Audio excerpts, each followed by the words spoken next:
Hello sa inyong lahat. Kamusta po kayo? The righteous bring joy.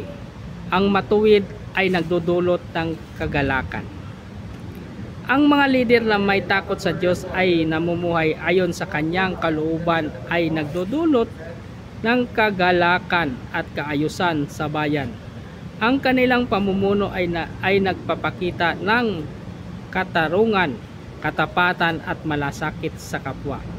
Ano ang sabi dito sa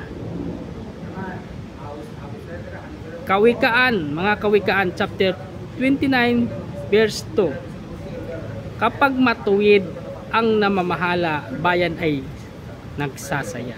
Ayan. Salamat sa Diyos sa kanyang mga salita.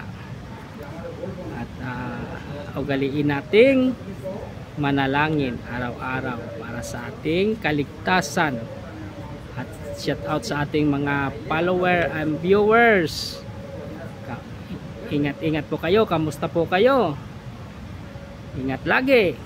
God bless us all.